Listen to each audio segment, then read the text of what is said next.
of reference that I use is at our 2022 convention, Justin Amash got on stage and he said a bunch of things people liked, and then he misquoted Ludwig von Mises, one of our beloved Austrian economists, and he got booed. But people love Justin Amash. He's the darling of the party, and I asked if people take the same tone. If President Trump were to say something like, I'm going to expand Social Security, I expect him to get booed. I would get booed if I said that. But this is the Libertarian National Convention. It's not Ben Shapiro at Berkeley. We're not Antifa, generally behave yourselves. On heckling, you've been sort of heckled downstairs because, people are, and some of your rivals are claiming that you're sympathetic towards the Republican Party or RFK. What do you say to people who say it's inappropriate that you invited Trump here today? I would say that the party has been largely irrelevant for 50 plus years, and all of a sudden we have, and you yourselves are part of it, a national media spotlight on us because of the stunt that I pulled. We have never been on the main stage with a major party candidate, and now we are. And we may not be on the same stage at the exact same time, but we are sharing a stage. Vivek Ramaswamy's debate last night, I feel like it didn't get the amount of, there was a very significant element to that, right? Because he was a contender on the GOP primary stage. And then he got to debate one of our VP candidates, and he's likely to be in the running for President Donald Trump's vice presidential slot. So I just put together the biggest debate we've ever had in the party's history. It's huge. And if people want to pretend that didn't happen, then they're just living in a separate reality. This has been hugely beneficial to our candidates. Was there anything, any bargain made, any promises extracted from Trump in exchange for the platform being able to speak to your delegates here? Yeah, he said that he would address our concerns particularly. And that was the agreement that we came to, that he wasn't coming to give a typical rally campaign stump speech, that he is going to address our top 10 concerns as libertarians. Okay. Catherine Swartzwith noticed, in the 2 years that you've been party chair, membership numbers are down, fundraising is down. Why do you believe that you should still be party chair and other members of the Mises caucus? I inherited a pile of hot garbage as chair. We had failing infrastructure, we had a failing CRM, we had no software development lifecycle, even though we were running our own giant piece of software to maintain our entire party apparatus. Unfortunately, the board of directors was fed some bad information and they voted to adopt that piece of trash software instead of moving to a professional tool. And I passed the gavel and I argued against it. But in spite of all of that, we finally do have a new CRM, which we used for our poll results last night. We have stopped the bleed, the churn of expiring membership, and everything is starting to get better. Financially, membership, media, the whole thing is starting to get better. It's taken 2 years of work, but we're there. What were the conversations with RFK Jr.'s campaign like, and were there any serious conversations about, linking up the party and the campaign? I started having conversations with them in July of last year, but we didn't ever come to a point, I don't think, where he felt confident in running for the nomination, since he has not sought it as of yet. Is it confirmed that he's not a nominee now because I think the presidential nomination is just concluded? Well, if you've paid attention to the business floor, you know that anybody can walk up to the microphone, scream, and move to suspend the rules to amend the agenda to allow X, Y, and Z to happen. So I don't think it's likely at this point, but it's entirely possible that someone could try to squeeze him in, since we haven't voted yet.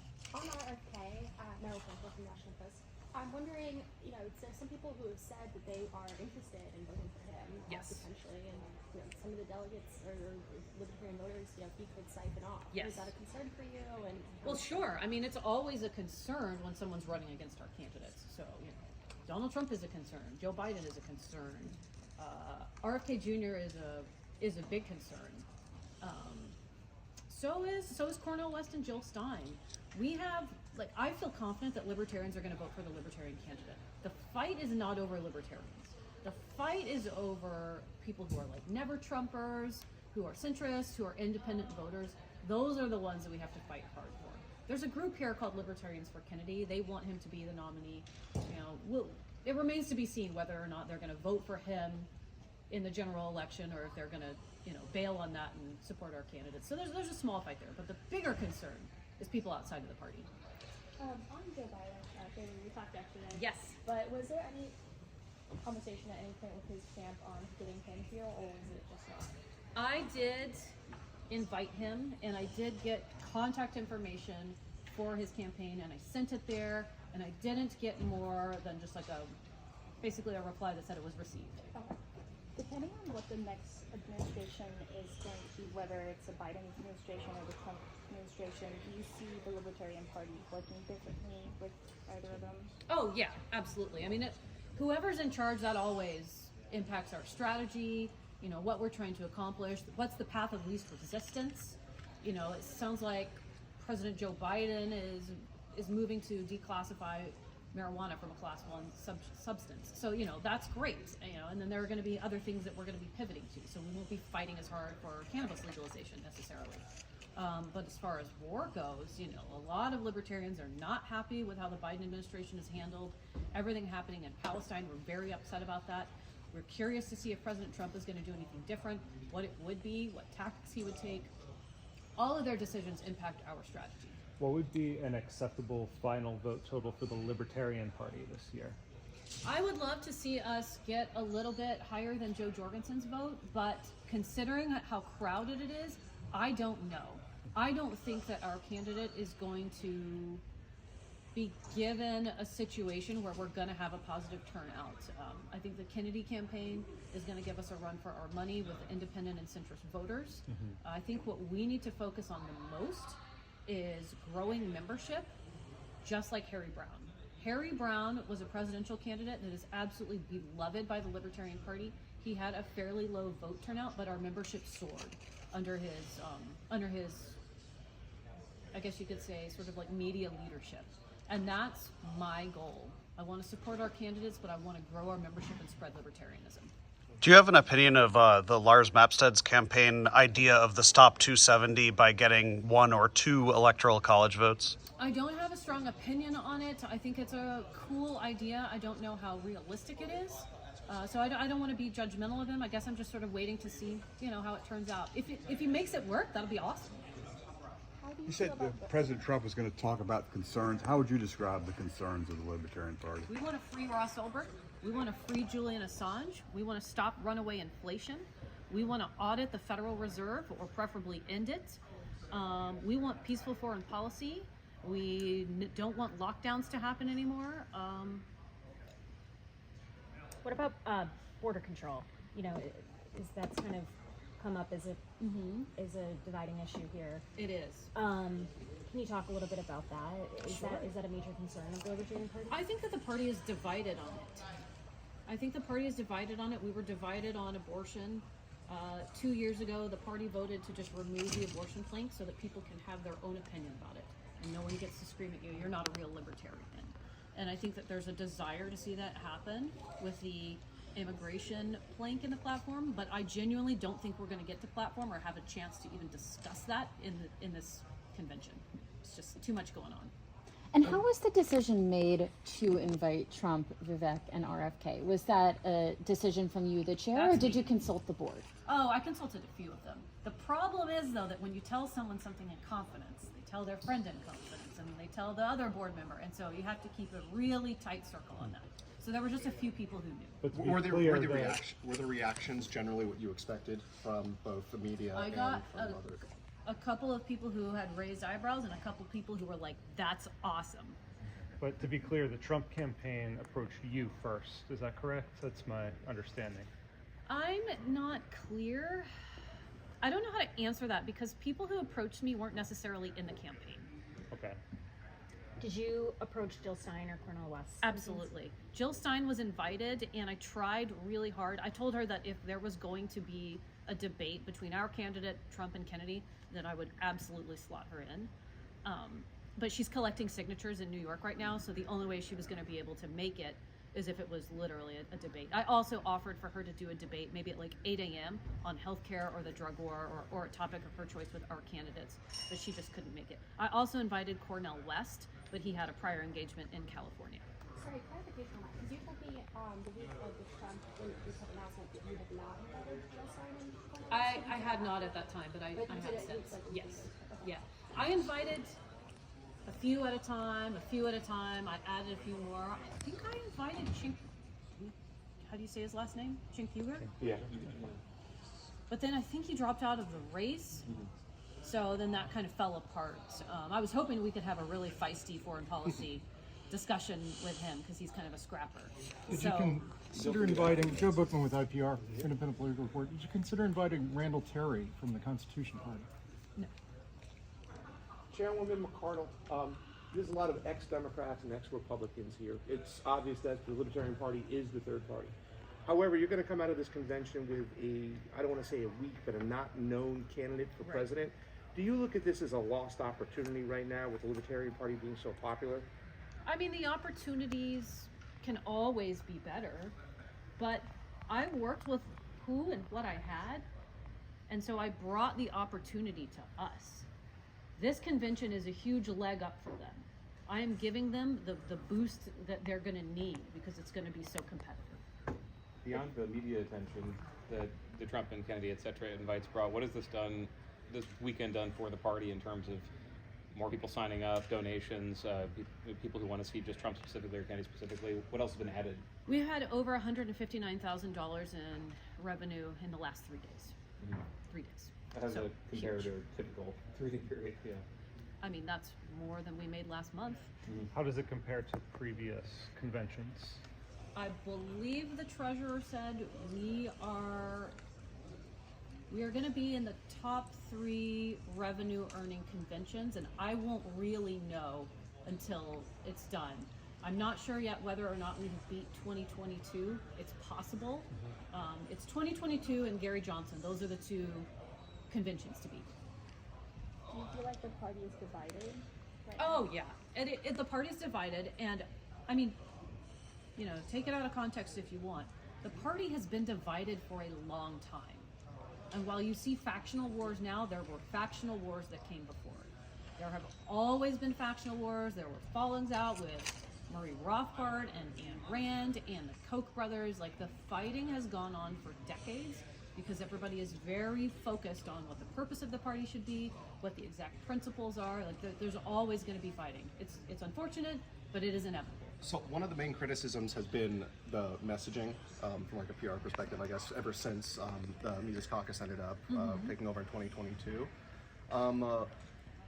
What would you have to say to people who are potentially maybe turned off by the approach? I mean, who are the criticisms coming from is a really important thing. Like, are the criticisms coming from corporate media and CNN? I mean, like, with all due respect, the people who have shown us contempt and the cold shoulder over the last 4 decades, I don't care what their opinions are. People who thought that it was okay to stay silent on lockdowns or to dehumanize us and dress us down because we believe strongly in civil liberties and we believed in medical freedom, if they're critical of me, I don't care. They can all pound sand. Like, we're here to be unapologetically libertarian. Sometimes we could be a little bit brutalist in that. There's always room for improvement, but I'm very proud of what we've accomplished with messaging in the last 2 years. With that being said, though, there's a lot of leftists here that have left the Democratic Party. Yes. And some of them may have a hard time finding a home here in the Libertarian Party because you tend to lean more on the conservative side. What do you say to the leftist libertarians who want to come join your Libertarian Party here? Very but good are getting question. a lot of pushback from some of the old guard, especially the New Hampshire Party. Very good question. It is difficult to please all the libertarians on this issue, but I have personally gone out of my way to welcome people from the left, the dissident left in particular, leftists who were anti-lockdown, anti-mandate, who are pro-free speech. I want them to feel at least welcome in our social circles, at our events, and to feel like they could have an interest in the party. That's why we held an anti-war rally with people on the left. There were socialists, there were literal communists, there were Democrats, there were Black Lives Matter people there. Like, when it comes to anti-war especially, we will coalition and work with anyone. There is no economic theory in nuclear winter, and I love and appreciate the coalitions that we've had with people on the left, and I want to do more. On that note, from an ideological perspective, what do you think is more important as sort of like a core area of the party? Focusing more on property rights or focusing more on foreign policy? I think it depends on what's going on in the country at the time. While, I mean, we're never going to stop being pro-property rights, but as far as shining the spotlight on it, when we've got the Israeli government using U.S. tax dollars to blow up innocent women and children in churches in Gaza, we're going to talk about war. You know, when we've got people like Mitch McConnell funneling taxpayer dollars over to Ukraine so they can put Ukrainian conscripts through the meat grinder of war, we're going to talk about war. Like, that's what's been going on, and so that's why we've been heavily focused on it. And what do you say to the delegates and leaders of the party here that have criticized having Trump on stage, saying that because he's not part of the party, he shouldn't be at what is an official party gathering? Sure, I think they're wrong. I think they're wrong. I think this is the right call. It has brought, obviously, a ton of media attention here. It is going to put the spotlight on our candidates. We've been trying to get on the debate stage with these guys for 50 plus years, and this is as close as we've ever gotten, and I think that in another 4 years we're going to make even better progress. But we don't get that without doing this. Are you, you know, the parties, it seems like part of the strategy is you're kind of trying to use the party's potential spoiler status as like a bargaining chip. And they explicitly did that in Arizona by dropping out and endorsing Blake Masters. Is that something we should expect to see in 2024 with this outreach to the Trump campaign? None of our candidates have expressed a desire to drop out of the race and endorse anyone. That is not a decision that is up to me, and in Arizona that decision wasn't up to me, and it was a very difficult PR hurdle to overcome at the national level because we were out of sync on that. Guys, we have time for about 1-2 questions max, and Angela's got to boogie out. We'd heard that RFK Jr. was not seeking your nomination because he disagreed with some things on your platform. Have you talked to him about what those things may be? In July I did, and I really don't remember what they were. It sounds to me like he's tried to, like he has made a lot of progress in his talking points about being in agreement with us. To respond to what Vivek's main argument was last night, which is to be relevant, Libertarian voters should vote for Donald Trump this year. If they want their achievement, just we very clearly said to be more relevant, they shouldn't be voting for Libertarian nominee, they should vote for Trump. What's your Well, we're already relevant right now, and we haven't, voted for him. So I think we're just going to keep doing what I'm doing, which is actually engaging with candidates in other parties. That's the first step. But do you think people that were in the crowd last night listening to Vivek, do you think anyone would have, been persuaded by that message? Well, the delegates, I don't think so. I don't know what people who walked in off the street were thinking. There were some people here who were not party members who were just here to attend them, to attend and watch things, and I'm not really sure what they were thinking. But the delegates, I mean, let's be real.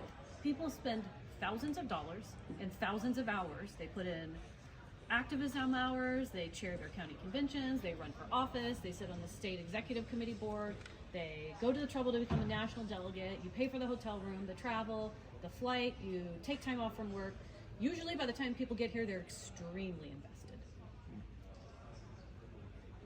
Why do you think Trump accepted the invitation? Because he knows that we're the most critical, powerful voting bloc in the country.